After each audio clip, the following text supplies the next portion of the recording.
Ladies and gentlemen, allow me to present new tiny handheld microphone that I'm probably speaking way too loud into, even though I'm basically just whispering right now. 2023 was a pretty small theme park year for me. My continued silent protest of everything that's gone wrong with Kings Island since Vortex's removal continued, so my home park basically has become a 1.5 hour drive down to Kentucky Kingdom. Not that I complained about multiple visits to one of the best RMCs in the US. And then most of my year was just weekend trips to a few destinations. But this trip still scored me about 22 new credits, so let's get down the best of those top 10 style. If you guys enjoy this kind of countdown, be sure to hit that subscribe button, and I'll be sure to do a proper top 25 of my nearly 350 coasters coming sometime soon. That one's just gonna take some time to do the right way. I'm already cutting it down from like 66.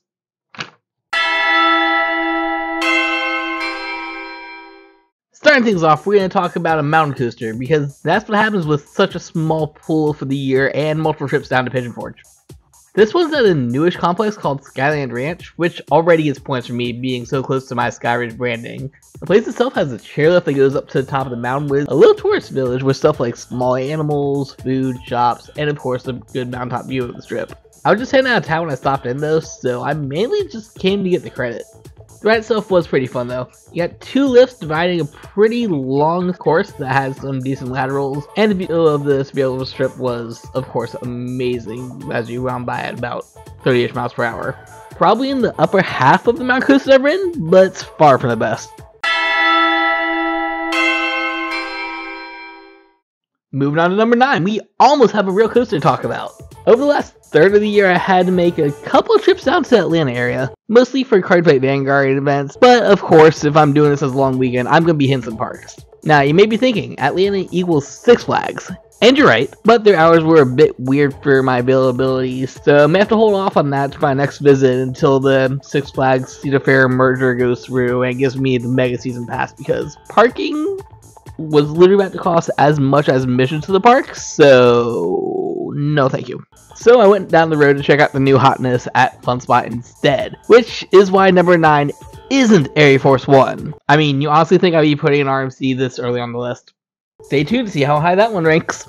I think like it's supposed to be clipped on here. I can't rotate it properly, and that's probably gonna sound weird. The actual number 9 slot here is the Hurricane Coaster. While this high miler may look like an unassuming carnival ride, it's actually one of their only 3 larger scale roller coasters, 2 of which I've ridden over this year. I still need to head down to Prairie Playlands, so maybe I could do it as like Six Flags over Texas trip or something. Make sure to grab some Raised Energy using code SKYRIDGE to save you 15% online and help support me on this channel so I could afford to do more travel videos. Anyways, while this thing may look like an overgrown kiddie coaster, it's actually filled to the brim with airtime. The first 2 drops in particular had some really weird kinks to them that just kind of like flowed you and then halfway through you just got ejected up. And that double down towards the end just literally launched you into the stratosphere. Definitely check this one out if you're in the area, because Fun Spot has more than just a fancy new hybrid.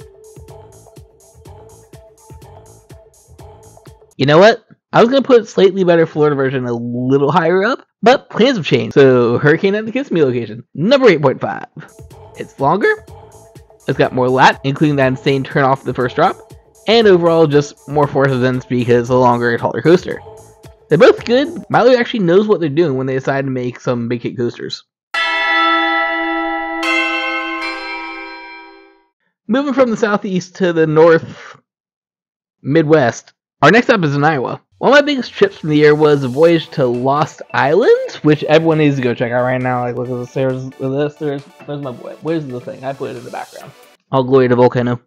And while I was up there, I of course had to check out the park that was about an hour or 2 away in Adventureland. What we're about to talk about is one of only the 6 operating roller coasters there, because unfortunately Underground was being refurbished for next year. So instead of talking about what was probably Fire in the Hole 3.0, let's go ahead and mention a 40 free spin for a minute. Yes, it's one of the things that you'll find at many Six Flags parks, even though so far I've just been on this one and the Funny Monkey Coaster in Kings Dominion. What makes Dragon Slayer so interesting though is it's actually 2 different ride experiences. Each side of the ride is somehow controlled differently with, I don't know if it's like the braking system or the magnets or what. So there's basically a baby mode for people that just need the credit on one side, and then the other line gives you a super disorienting experience that's filled with more flips than you can count. I still have no clue how a normal 40 ride is supposed to ride after being on the 2 that I've ridden, but if the normal ones are anything like the night side, I'm cautiously excited to ride them all, because what just happened is the only thing I could think of after my rides on that thing. For lucky number 7, we're heading right back down to Fun Spot, except it's a different one because there are multiple fun spots, and I actually started my year in Orlando for a Giant Vanguard event. Yes, I realize Orlando is Disney and Universal territory, but I'm not that rich yet. Well, I mean, Universal was kind of the big park to end the weekend, and we'll get to that one later, but Disney World... Once again, if you want to help support me on this channel, send me over there one year. Make sure you check out my page on TCG Player or code SkyRidge to buy some Rays energy drinks online. That's going to be like an adventure in itself. Or I guess it makes more sense if I ever move down to Orlando like I'm considering. Anyways, back to Fun Spot. I was only there to get some night rides after being good at Cardfight Vanguard for the day, but that was more than enough time to get in the 4 credits there. Yes, even the kiddie coaster. This one was debatably the best though. I know it gets a lot of hate, especially now that RMC found a way to apparently ruin a coaster that they were trying to improve. But Mind Blower wasn't honestly too bad for me. Fun ride, good floater, and some really good head choppers. Yes, it was rough, but all wooden coasters are. At least that's what the me that was literally raised at Kings Island on things like the Beast thinking that the backseat ride is the best part kind of thing, so. Definitely more of a one and done ride for how rough it rides, but that one is pretty mind-blowing. When you experience it. Is Mind Blower the worst of the 3 signature wooden coasters at each of the Fun Spot carts? Maybe, but I have not ridden all 3 of them yet. And there's still plenty of time to talk about the actual RMC at a park that I already mentioned, so... Number 6 takes us right back up to Adventureland, where this time I'm talking about more than just a simple 4D spinner. Yeah, I've got the cup. Hold on, we got the cup. Monster is a monster.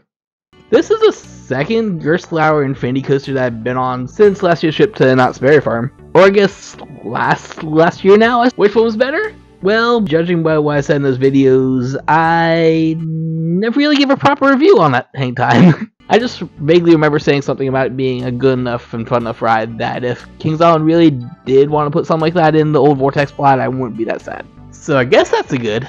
For now, I'm just going to give the point to Monster and tell you that I had super floaty airtime, and if hang time was anything like it, well, the name hang time literally makes so much sense for that ride. It's probably my second most ridden ride of the day, but we'll get to the other one in just a little bit. Wank! Honestly, I'm only ranking this thing this low because the park closed a little bit too early to get night rides on it, so I couldn't really see the amazing lighting package it was supposed to have. And I guess that I never got to take the old sky ride through it, so that could have been an amazing way to experience both attractions.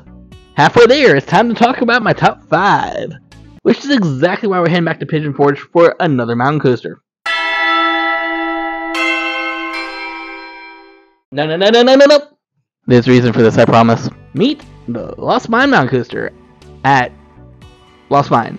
This is the latest mountain coaster in the area, and is no lie nor stretch to say it is the absolute greatest.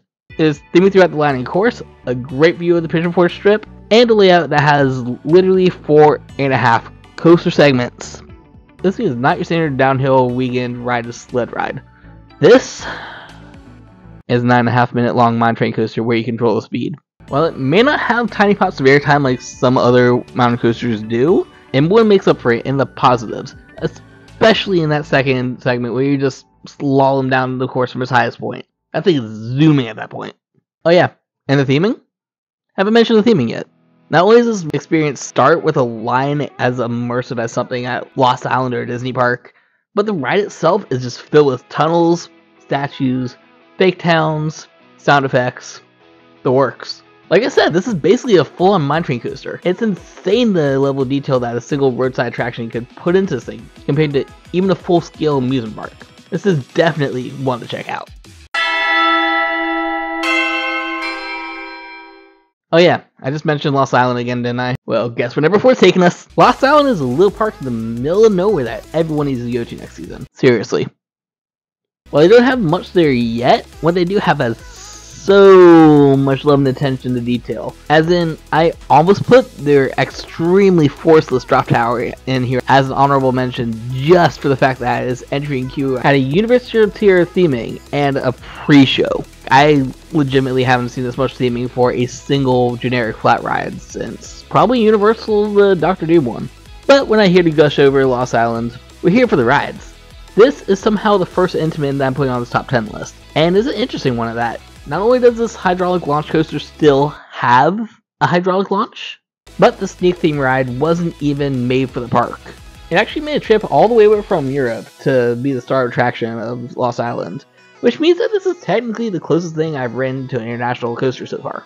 The ride itself, it's pretty good. A bit shorter in stature, but I mean, if some of my top coasters like Maverick and Raven have taught me anything, it's not the size that matters. The hydraulic launch itself has a pretty interesting little punch, even if it goes up to a mere 46 miles per hour. And the twisted layout is filled with both floater and ejector airtime depending where you sit, some floaty inversions, and a slew of twists that just dangle you over the midway. It's a great start to this fledgling park. I'd love to see this place get some more love, but I'm going to need some of you guys to go check it out. Just go visit first so they can actually have a better financial situation after unfortunately less than stellar attendance in the opening seasons. Okay, complete opposite of Lost Island time. Which means we're about to talk about an insanely successful park that keeps on getting banger after banger after banger. That's right, number 3 is Big Bear Mountain at Dollywood. Now this thing, I honestly didn't know what to expect. At first I didn't think it was even going to be a good fit for the park, just because it's a launched family coaster and the park already has multiple launch coasters and multiple family coasters. Well, I guess it does bridge the gap to like the higher thrill segments. It just felt like what Kings Island is about to do next year for Planet Snoopy. Sure, it's a family coaster at heart, but it's also a 2.5 minute long family coaster with multiple launches that go up to about 50 miles per hour. This bear is one of the first new age Vekomas to come to the USA, so I was very excited to see what they could do ever since their very successful rebirth of a company that had originally invented things like XLCs and boomerangs, but then got better back in Europe. Long story short, I was not disappointed. This thing winds up and down the terrain, past the entirety of Wildwood Grove area, and has at least one good piece of theming, which is the ride's main downfall. Definitely gonna be something that's gonna literally grow better with age, as nearby foliage and such develops around the ride throughout the woods to make it more of a ride through the woods. The ride itself, though, does make up for its lack of theming with its experience. Each of the launches has just enough punch to make them exciting. The elements feel very zippy, the musicians have some nice laterals, and there's even some baby pops of airtime throughout the journey. Nothing to write home about, but considering it is still a family attraction, it's just enough to get young enthusiasts used to the glory of zero gravity.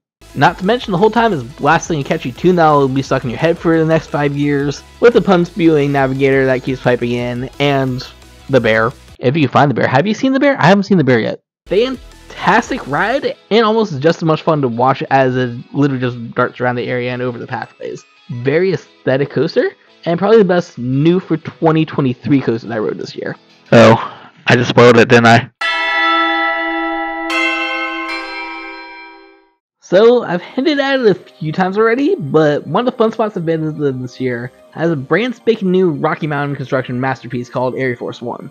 Amazing looking layout, won a Golden Ticket Award for being the best new coaster of the year or whatever, and put an Atlanta park that wasn't Six Flags Over Georgia on the map.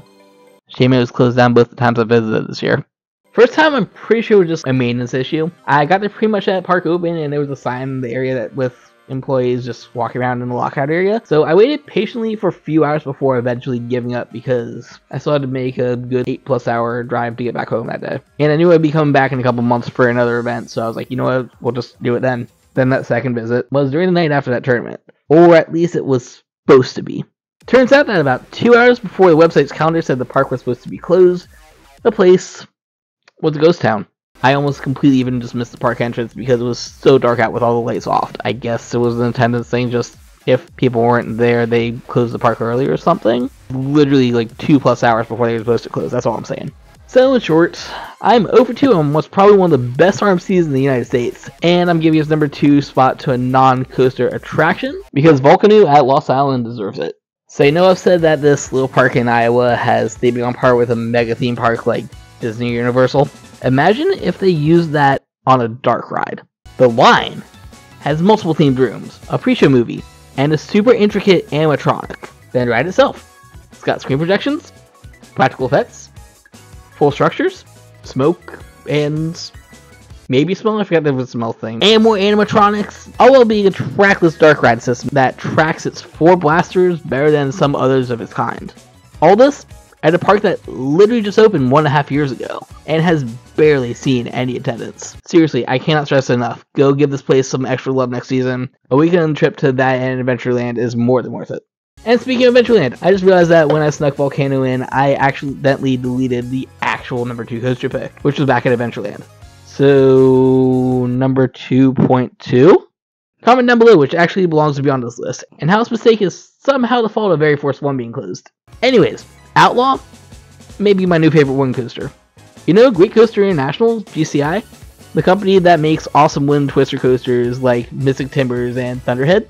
This is basically their first coaster, except it was officially designed back when they were known as Custom Coasters International, as their last big coaster before transition. So basically the prototype GCI Twister? This thing is relentless! Great laterals, nice speed throughout, and positive airtime that were literally enhanced by the fact that this thing still runs single ratchet buzz bar trains.